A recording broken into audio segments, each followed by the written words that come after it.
Wapendwa taifa la Mungu, tumsifu Yesu Kristo. Naitwa Geoffrey Joseph Ngaka, mkandidati wa shirika Mtakatifu Agustino. Karibu kwa pamoja tutafakari historia ya Mtakatifu Cecilia, bikira na shahidi. Mtakatifu Cecilia alizaliwa Roma mwishoni mwa karne ya pili katika utawala wa Alexander Severo. Tangu akiwa mtoto aliweka nadhiri ya kuwa mchumba wa Yesu, yaani kutokuolewa kabisa. Ingawaje wazazi wake walikuwa na mpango mwingine. Cecilia alipenda kusali, kufunga, kufanya toba na kufanya matendo ya huruma. Ingawa yote haya aliyafanya, wazazi wake walikuwa na mpango mwingine, aolewe. Cecilia aliolewa na kijana maskini aliyeitwa Valerian, na kabla ya kufunga ndoa aliimba tenzi za rohoni. Alipofunga ndoa, siku ya kwanza walipoingia chumbani, Cecilia alimwambia Valerian kwamba kuna siri nataka amfunulie. Kuna malaika anayemtembelea, kwa hiyo asimguse au kuharibu ubikira wake. Akifanya hivyo atakasirika na hata kumuua kabisa.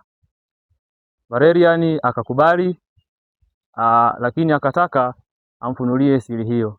Na Cecilia akamwambia, ukikubali kubatizwa nami nitakwambia yote.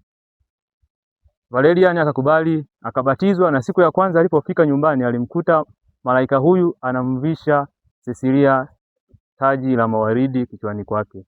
Baada ya kuona kitendo hicho, Valerian aliguswa sana, naye akamshawishi kaka yake aliyeitwa Tibatius.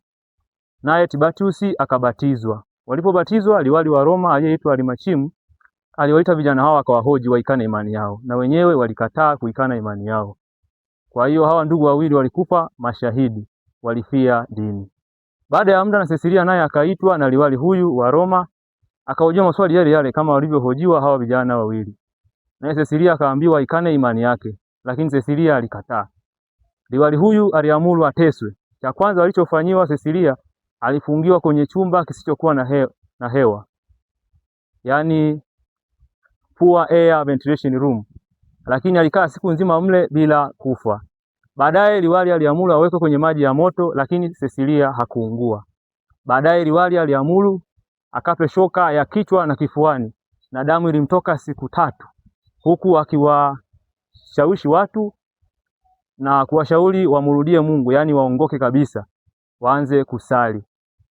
Cecilia alikufa akiwa anamwimbia Mungu tenzi za rohoni. Ndio maana mtakatifu huyu ni msimamizi na mlezi wa mziki mtakatifu. Karibu katika mlima wa sala Maria Rita hapa Mwanza. Sanamu hii inapatikana katika kituo hiki cha hija cha Maria Rita. Tumsifu Yesu Kristo.